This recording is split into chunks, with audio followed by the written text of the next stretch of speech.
On November 22, 1942, General Friedrich Paulus sent a desperate radio transmission to East Prussia. The Soviet armored pincers of Operation Uranus were slamming shut, and the German Sixth Army, the most powerful formation in the Wehrmacht, faced imminent encirclement. Paulus urgently requested permission to abandon Stalingrad and break out of the closing trap. The response that came back across the wire was rigid and uncompromising. Stand fast. With a single radio exchange, hundreds of thousands of men were trapped, not just by enemy armor, but by their own command structure. Yet this fatal order did more than doom an army. It birthed a decades-long historical myth. For decades, the surviving generals of the Third Reich used their memoirs to craft a highly convenient narrative of the disaster at Stalingrad. In this version of history, a blind, megalomaniacal dictator single-handedly overrode sensible, heroic commanders who were ready and able to execute a brilliant tactical withdrawal. The legend suggests that all that stood between the Sixth Army and survival was a single signature on a breakout order. But when we strip away the self-serving post-war testimonies and examine the surviving primary documents, the quartermaster reports, the daily fuel logs, and the operational maps from late November 1942, a far more terrifying mechanical reality emerges. This raises a deeply uncomfortable historical question. Could General Friedrich Paulus actually have saved his army if he had simply ignored the high command? If he had severed communications and ordered an immediate, full-scale breakout toward the west, would his men have escaped the Soviet trap? Or was the Sixth Army already functionally paralyzed, permanently tethered to the freezing steppe by severe fuel shortages and a collapsing transport network? The clash between the romanticized legend of a missed, heroic escape and the brutal, unforgiving mathematics of military logistics forces a complete reevaluation of those critical days. To understand how an entire army was truly doomed, we have to look past the dramatic radio transmissions and examine the actual, physical condition of the vehicles, the horses, and the exhausted soldiers trapped inside the pocket in the very hours before the final order to stand fast was even finalized. On the ground, in the final week of November 1942, the geographical and mechanical reality of the Soviet trap was already dictating the fate of the German Sixth Army. On November 22nd, the armored spearheads of Operation Uranus met at the town of Kalach-on-Don, securely linking hands behind the German lines. In a matter of days, the Red Army had carved out an encirclement ring nearly 40 miles wide. Inside this frozen perimeter, caught between the Volga River and the Don, were over 250,000 Axis soldiers. On the situation maps back in Germany, the Sixth Army still appeared as a formidable, heavily mechanized juggernaut, bristling with panzer divisions and motorized infantry regiments. But those maps were a dangerous illusion. The crisp symbols drawn in grease pencil represented units that simply no longer existed in any functional, mobile capacity. The lifeblood of modern industrial warfare is petroleum, and the Sixth Army was already bleeding dry long before the Soviet pincers even closed. Throughout the grueling, high-intensity urban combat of the autumn months, supply lines stretching back into the Reich had been continuously strained. By the time the encirclement was complete, the army's fuel reserves were practically exhausted. The surviving quartermaster logs from the final days of November paint a grim, highly restrictive picture. Panzer divisions, designed for sweeping maneuvers and rapid exploitation across the open steppe, reported having enough fuel to move their tanks perhaps 10 or 15 miles. That was a fraction of the distance required to punch through the deepening Soviet defensive belts and reach the safety of the new German front lines. The mechanized half-tracks meant to transport the infantry were effectively immobilized. The massive prime movers required to tow the heavy divisional artillery were reduced to useless lumps of frozen metal. In the brutal mathematics of logistics, a tank without fuel is not a mobile weapon. It is merely a static steel pillbox. If General Paulus had ordered an immediate, all-out breakout, the vast majority of his armor and motorized transport would have run out of gas before they even breached the initial Soviet lines. The vehicles would have been abandoned on the icy roads, leaving the infantry entirely unsupported. Furthermore, a fundamental misconception about the German military machine in World War II is that it was fully motorized. In reality, the Wehrmacht relied heavily on the muscles of draft horses. The Sixth Army had tens of thousands of horses within the pocket, utilizing them to pull supply wagons, field kitchens, and lighter artillery pieces. Under normal summer conditions, This reliance on animal labor was a vulnerability. In the sub-zero blizzards of the Russian winter, it became a logistical catastrophe. As the temperature plummeted and the snow deepened, the horses began to die in staggering numbers. The encirclement had completely severed the delivery of fodder and oats. Draft horses require massive amounts of calories to maintain their body heat and pull heavy loads in the extreme cold. Without food, they rapidly deteriorated. As human rations were immediately slashed in the wake of the encirclement, the starving infantry began to look at their dying draft animals not as transport, but as survival. Thousands of horses were slaughtered for meat in the early days of the siege. Every horse that went into a field kitchen was one less engine to pull the army's guns and supplies. The mass death of the horses effectively stripped the Sixth Army of its last remaining semblance of mobility, reducing it to a static, foot-bound force. We must visualize what an unauthorized breakout would have actually demanded of the soldiers on the ground. It would not have been a coordinated, mechanized thrust of steel and fire. Because of the absolute lack of fuel and animal transport, a breakout meant that the Sixth Army would have to spike its heavy artillery, burn its remaining vehicles, destroy its heavy communications equipment, and abandon the defensive winter shelters they had spent months fighting for in the ruins of the city. Over 200,000 freezing, malnourished men would have had to march on foot across the open, featureless Kalmyk steppe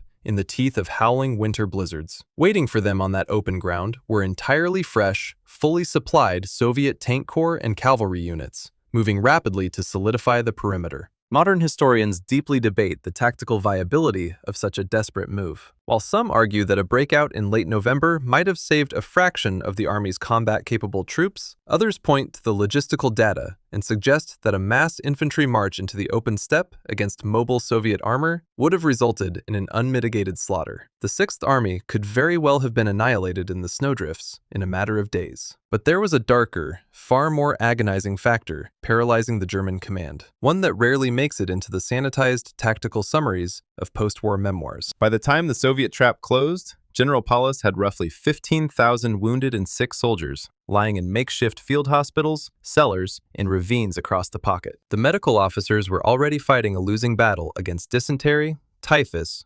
frostbite, and severe combat trauma. The total lack of fuel and the mass death of the draft horses dictated a horrifying reality. If the Sixth Army broke out, there was absolutely no way to transport the wounded. They could not be driven in trucks, they could not be pulled in carts, and they certainly could not walk. Ordering a breakout meant making the deliberate, conscious decision to abandon 15,000 helpless men to the advancing Red Army. In the freezing ruins, without medical supplies, food, or heating, these men would be left to face capture, exposure, and almost certain death. This was the crushing moral and disciplinary burden resting on the shoulders of Paulus and his chief of staff, Arthur Schmidt. The standing operational doctrine of the German army dictated that encircled units should immediately attempt to break out. But doctrine assumes the physical capacity to move. Paulus was trapped in an impossible dilemma. If he authorized a breakout, he would be forcing his men to abandon their heavy weapons, leave their winter shelters, and walk into a potential massacre, all while issuing a direct order to leave 15,000 bleeding soldiers behind. It was a decision that threatened to shatter the psychological cohesion of the entire army. If he stayed put, he maintained a defensible perimeter and kept his wounded under German medical care, but risked the slow starvation of his entire command unless a miracle occurred. As the final days of November ticked away, Paulus agonized over the freezing infantry, the dying horses, and the impossible weight of the 15,000 wounded men lying in the cellars of Stalingrad. He meticulously calculated the fuel drops and the artillery shells, searching for any viable tactical solution that did not end in total slaughter or mass abandonment. But the agonizing reality of his local command was about to be rendered entirely irrelevant. While the generals in the pocket wrestled with the unforgiving laws of physics and biology on the freezing steppe, the fatal blow to their agency was already being prepared. It would not come from the Soviet guns slowly encircling the city, but from the warm, isolated maps of a command bunker hundreds of miles away. The critical pivot in the fate of the Sixth Army occurred not on the muddy, frozen battlefields along the Volga, but deep within the high command bunkers in East Prussia. The agony of the local commanders,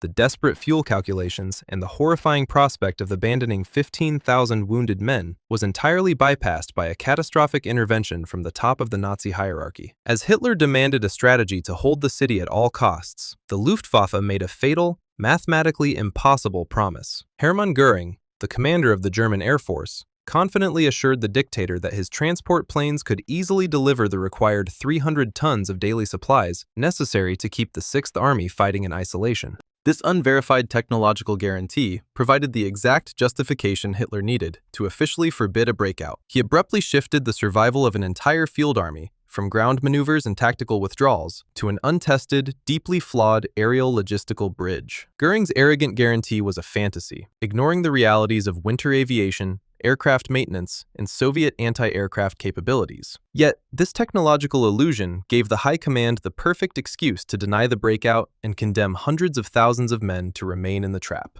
With their survival now entirely dependent on the sky, the only remaining hope was an armored thrust from the outside. To execute this desperate armored thrust and restore the shattered front, the German High Command turned to Field Marshal Erich von Manstein. Widely regarded by his peers as the Wehrmacht's most brilliant operational strategist, Manstein was urgently summoned from the Northern Front and handed command of the newly created Army Group Dawn. His mandate was staggering in its complexity. He was ordered to stabilize a rapidly collapsing southern theater, halt the massive momentum of the Soviet offensive, and punch a mechanized corridor through the freezing Kalmyk steppe to relieve the trapped Sixth Army. But the formidable army group he was promised by High Command existed largely as a fiction on military maps. As Manstein surveyed his operational situation in late November, he realized he was commanding a hollowed-out patchwork of forces. His units consisted of battered Romanian remnants that had survived the initial Soviet onslaught, hastily assembled rear-echelon alarm units, and a handful of understrength panzer divisions urgently rerouted from across occupied Europe. Time was Manstein's greatest enemy. Every single day that passed allowed the Red Army to pour more infantry, artillery, and steel into the encirclement ring, thickening the barricade between the relief forces and Paulus's freezing men inside Stalingrad. Manstein knew that a static defense would only ensure the destruction of the Sixth Army. The only viable tactical option was immediate aggressive action. On December 12, 1942, after weeks of frantic logistical assembly in the brutal cold, Manstein unleashed Operation Winter Storm. The primary spearhead of this attack was the 57th Panzer Corps, commanded by the highly experienced General Hermann Hoth. Hoth launched his offensive from the Kotelnikovo region, driving northeast directly toward the Stalingrad pocket. It was a high-stakes, maximum-effort gamble. The German armor pushed into a desolate, unforgiving landscape of deep snowdrifts and howling winds, their narrow tracks grinding over the frozen earth. The initial phase of the advance was shockingly effective, utilizing their superior tactical coordination and the concentrated, mobile firepower of their Panzer IVs. Hoth's forces tore through the outer Soviet defensive lines. They advanced relentlessly, day and night, their progress marked across the white horizon by the blackened holes of burning Soviet armor and the thick exhaust plumes of their own straining engines. They sliced through the Soviet 302nd Rifle Division, shattering its defensive formations and capturing vital bridges before they could be rigged with explosives. For the first time since the steel trap had closed in November, a genuine spark of hope ignited within the German High Command. The relief force was moving, it was maintaining momentum, and it was carving a path toward the city. But the Soviet High Command, the Stavka, was no longer the rigid, easily paralyzed entity that had suffered catastrophic encirclements in 1941. In Moscow, Marshals Alexander Vasilevsky and Georgy Zhukov were closely monitoring the shifting battlefield dynamics through continuous intelligence reports. Initially, the Soviet command had operated on the assumption that the Sixth Army, cut off from its supply lines, would crumble relatively quickly under the weight of the blockade. This rapid collapse would theoretically allow the Red Army to rapidly redeploy its victorious forces for deeper, strategic strikes toward Rostov, to cut off the entire German southern wing. The sudden, violent emergence of Hoth's Panzer Corps from the southwest completely shattered that operational assumption. As the German relief force battered its way through the Soviet 51st Army, a moment of severe, undeniable crisis gripped the Soviet leadership. The outer ring of the encirclement was visibly buckling under the concentrated weight of German armor. The arithmetic of the battlefield was turning against them. If Hoth managed to bridge the gap and link up with Paulus, the entire strategic triumph of Operation Uranus would be erased in a matter of days, and the Sixth Army would be unleashed back onto the steppe. The Soviet response to this crisis was ruthless,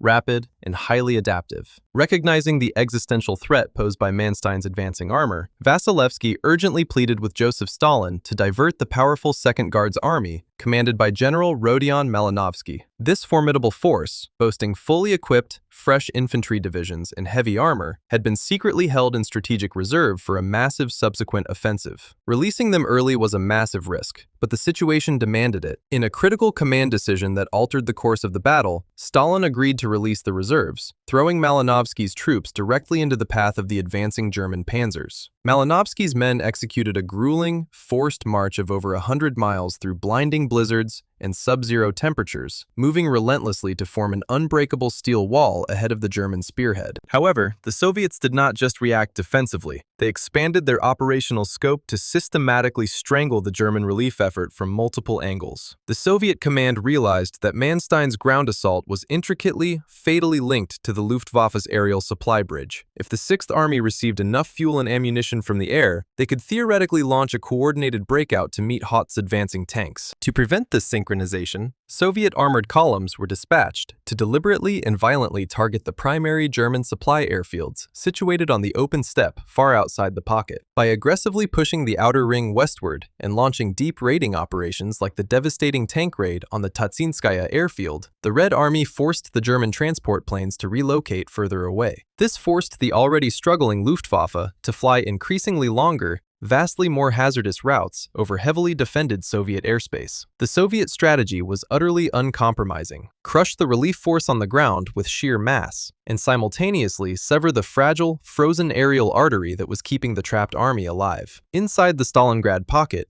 the devastating success of this Soviet tactical adaptation was measured not in lines on a map, but in human starvation. Hermann Göring's arrogant, impossible promise to deliver 300 tons of supplies a day was rapidly collapsing into a logistical catastrophe of unprecedented proportions. The brutal reality of winter aviation on the Russian front laid bare the fatal flaw in the High Command's planning. Ground crews outside the pocket fought desperately just to keep aircraft operational in -20-degree temperatures. Mechanics were forced to use open blowtorches to thaw frozen engine oil and pry ice from the control surfaces of the aircraft. When the lumbering Junkers Ju-52 and Heinkel He-111 transport planes did manage to take off, they faced a gauntlet of blinding ice storms, dense freezing fog that erased the horizon, and an increasingly lethal, overlapping network of Soviet anti-aircraft batteries and roving Yak fighter patrols. The daily tonnage actually arriving at the heavily cratered Potomnik airfield inside the pocket fell catastrophically short of the absolute minimum survival threshold. The Sixth Army needed 300 tons just to exist, and 500 tons to conduct combat operations. On many days in December, barely 50 or 60 tons of supplies landed. To make matters worse, the logistical organization in the rear was utterly chaotic. What did arrive was often absurdly useless for a freezing, besieged army. Planes landed carrying thousands of right-footed boots, vast quantities of black pepper, roofing paper, and millions of standard rifle cartridges, when the men desperately required heavy artillery shells, high-octane aviation fuel for their remaining tanks, and above all else, calories. This severe lack of food triggered a rapid,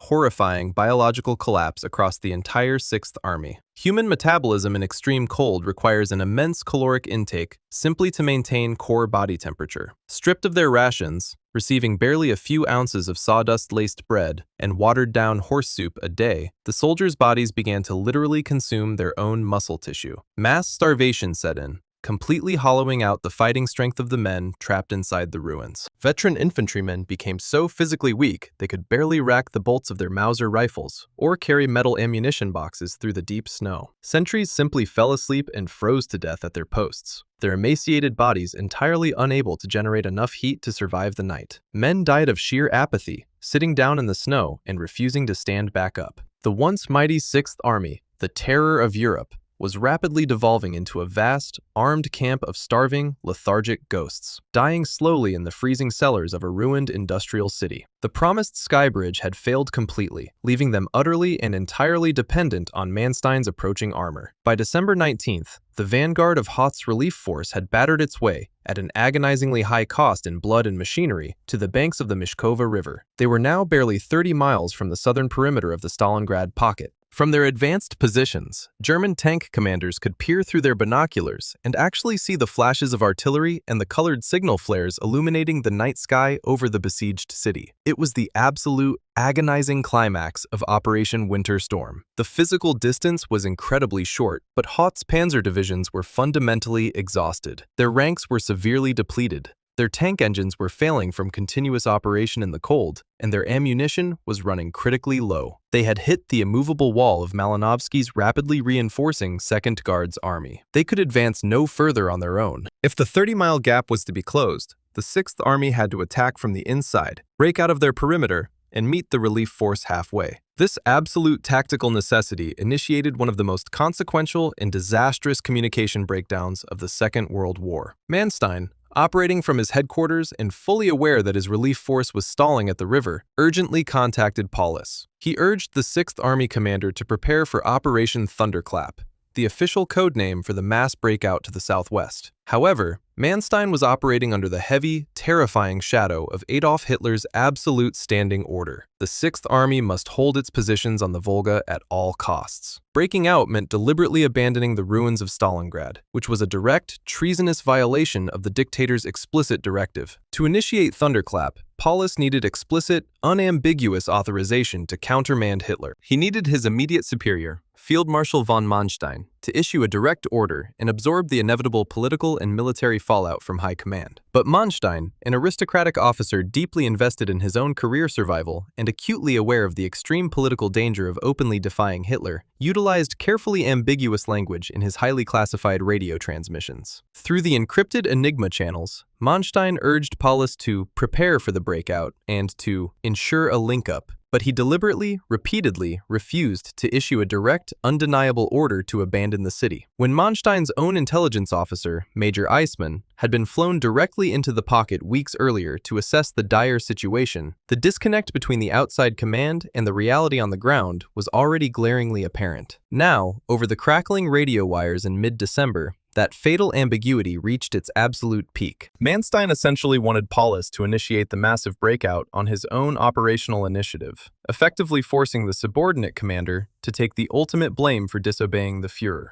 Manstein provided intense tactical encouragement, but he coldly denied Paulus the one specific, legal thing he required: a written order overriding the high command. Trapped in a freezing, dimly lit concrete bunker beneath the ruins of the Univermag department store, General Friedrich Paulus found himself utterly paralyzed by this command evasion. Paulus was not a daring, insubordinate battlefield commander in the mold of a Heinz Guderian or an Erwin Rommel. He was a meticulous, analytical, by-the-book staff officer. His entire career had been built on planning, logistics, and a deeply ingrained adherence to the Prussian military culture of absolute, unquestioning obedience to superior authority. To his highly structured mind, the chain of command was sacred. He could not and would not initiate a massive strategic withdrawal that blatantly defied the head of state without direct, written cover from his army group commander. Alongside his exceptionally hardline and politically rigid chief of staff, General Arthur Schmidt, Paulus stared at the decrypted, ambiguous messages from Manstein. The psychological pressure inside the bunker was unimaginable. The air was thick with the smell of unwashed bodies, stale tobacco, and despair. Paulus could hear the distant, continuous rumble of Soviet artillery drawing closer by the hour. He was receiving daily, horrifying quartermaster reports of hundreds of his own men freezing and starving to death in the snow. Crucially, he knew exactly what the total lack of fuel and the presence of 15,000 immobile, wounded men meant for any breakout attempt. He knew the biological condition of his draft horses and the empty fuel tanks of his panzers. Without an explicit, direct order that absorbed the massive moral and legal responsibility for the impending slaughter of a retreat, Paulus simply refused to act. He rigidly adhered to his defensive posture,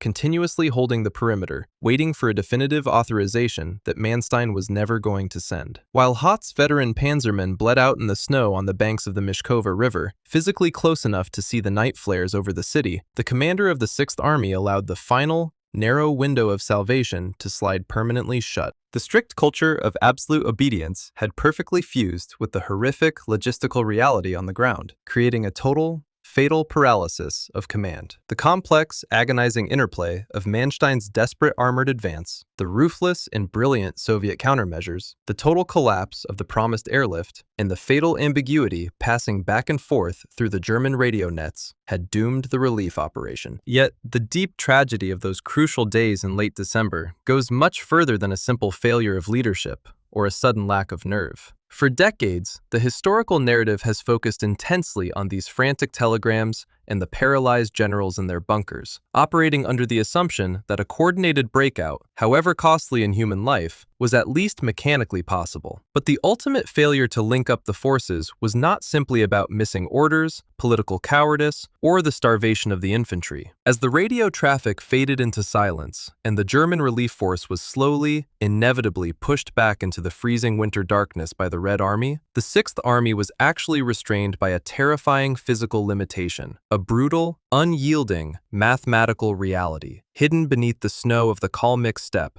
that historians would only fully uncover long after the guns had finally fallen silent. The post-war narrative, largely constructed by surviving German generals, insists that salvation was lost solely because General Friedrich Paulus lacked the nerve to commit mutiny. Memoirs published after the war painted a compelling picture of a tragic missed opportunity. They argued that if the Sixth Army commander possessed true operational daring, he would have ignored Hitler's standfast order and launched a mass breakout to bridge the 30-mile gap to the relief force. It is a dramatic story of personal failing and strict Prussian rigidity, but modern historical analysis has meticulously dismantled this convenient scapegoating. When contemporary researchers bypass the sanitized memoirs and examine the surviving quartermaster files from the final weeks of December, the myth of the missed breakout evaporates. The daily fuel logs reveal a situation so mathematically dire that it rendered the moral debate over Hitler's orders almost entirely irrelevant. To reach the Mishkova River and link up with the stalling relief force,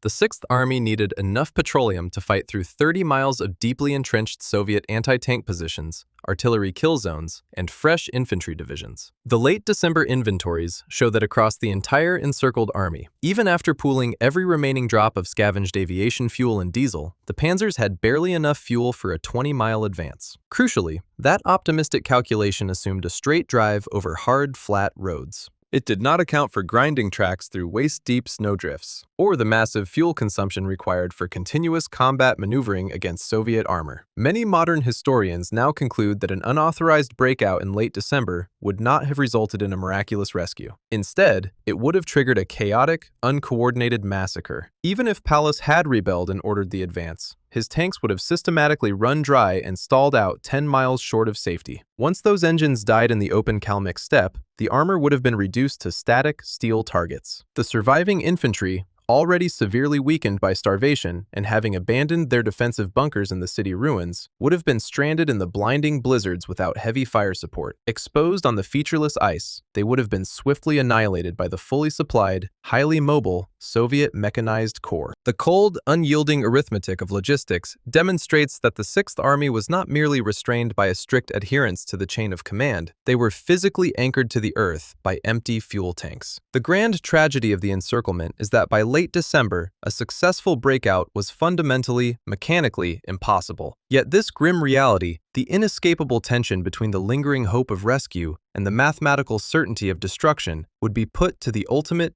agonizing test as the calendar turned to the final, bitter days of the year. Between December 19th and 21st, the theoretical limits of German logistics violently collided with reality on the ground. General Hermann Hoth's relief force had battered its way to the northern banks of the Mishkova River. They had absorbed devastating casualties, but they had finally breached the outer Soviet defenses. The physical distance separating the vanguard of the relief force from the trapped Sixth Army was now just 30 miles. This proximity was so tantalizingly close that it transcended military maps and radio frequencies, becoming a visible presence to the condemned men. As night fell over the shattered skyline of Stalingrad, freezing German infantrymen huddled in their trenches and looked toward the southwestern horizon. There, cutting through the blizzards, they could actually see the brilliant bursts of colored signal flares fired by Hoth's panzer crews. For the starving soldiers, those distant lights were a tangible promise of salvation. Inside the subterranean bunker beneath the Univermag department store, General Paulus faced the absolute climax of the crisis. The moment to initiate the mass breakout had arrived. If the Sixth Army was ever going to move, It had to happen now, while Hoth's guns were actively firing on the Mishkova. But as Paulus and his staff pored over the final quartermaster inventories, the unforgiving arithmetic of their situation finalized their doom. The distance to the flares was 30 miles, the absolute maximum range of the fuel remaining in the 6th Army's reserves, even after draining abandoned vehicles and rationing every last drop of scavenged aviation gas, was barely 20 miles. That 10-mile discrepancy was a death sentence. To Paulus's highly analytical mind, the numbers dictated a terrifying sequence of events. If he ordered his emaciated troops to abandon their defensive lines and surge into the snow, his remaining panzers would exhaust their fuel tanks long before reaching Hoth's lines. The armored spearhead would permanently stall in the middle of the open steppe. Without mechanized fire support, the starving, slow-moving infantry columns would be completely exposed in the sub-zero wasteland, surrounded by fresh Soviet armored brigades and entrenched anti-tank guns. It would not be a tactical retreat. It would be a massacre. Faced with the mathematical certainty that the gap was physically unbridgeable, Paulus made his final choice. He refused to issue the order to march. While the 6th Army remained anchored to the ruins by its empty fuel gauges, the Soviet High Command rapidly closed the window of opportunity. General Rodion Malinovsky's 2nd Guards Army launched a massive, coordinated counteroffensive against the exhausted German relief force. Hoth's panzer divisions, operating at the absolute limit of their endurance and severely depleted from continuous winter combat, were violently pushed back. The pressure on the wider southern front became suddenly unsustainable. Facing the imminent threat of his own army group being outflanked and destroyed, Field Marshal von Manstein was forced to make a crushing operational decision. He ordered his armored vanguard to break contact and withdraw. Inside the Stalingrad pocket, the starving sentries continued to watch the horizon. But as the days bled into late December, the flashes of artillery slowly receded. The colored signal flares that had illuminated the night sky began to shrink. Eventually, the lights faded entirely, swallowed permanently by the freezing winter darkness. The operational phase of the relief effort was over, and the slow, inevitable death of the 6th Army had officially begun. As the last light from those distant flares vanished over the Kalmyk steppe, the true, crushing weight of that initial radio transmission from November 22nd finally settled over the ruins. When the High Command in East Prussia transmitted the fateful order to stand fast, it was not merely a display of strategic stubbornness, it was the catalyst that exposed a catastrophic, systemic failure across the entire German military apparatus. For decades, it has been comfortable to attribute the annihilation of the most powerful field army in the Wehrmacht to the isolated madness of a single dictator. But the reality is far more complex and deeply unsettling. The destruction of the 6th Army was the result of a fatal intersection. Catastrophic logistical assumptions made thousands of miles away, the severe technological limitations of an overstretched air force, and a rigid, deeply ingrained chain of command that prioritized absolute obedience over biological survival. The tragedy of Stalingrad ultimately served as a brutal, defining crucible for modern industrial warfare. It systematically dismantled the core illusion of the Third Reich. It fundamentally proved, at the cost of hundreds of thousands of lives, that ideological willpower, fanatical belief, and blind discipline could never overcome the cold, unyielding mathematics of distance, fuel consumption, and winter. You cannot motivate an empty engine with propaganda, and you cannot substitute ideological fervor for aviation logistics. We began by asking a deeply uncomfortable question. Could General Friedrich Paulus have saved his army if he had simply ignored the High Command and ordered an immediate breakout? The surviving primary documents give us our answer. The legend of the missed heroic escape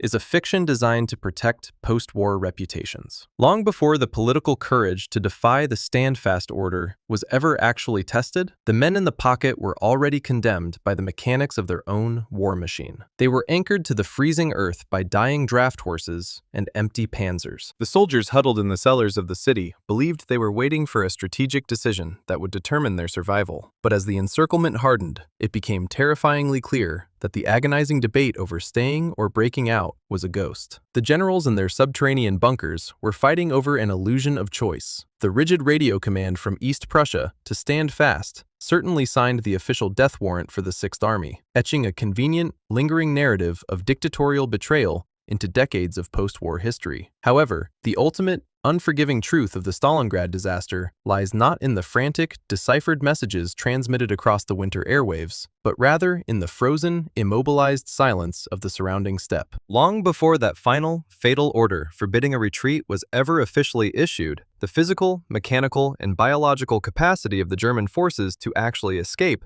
had already vanished, leaving hundreds of thousands of men permanently entombed by the inescapable mathematics of modern war.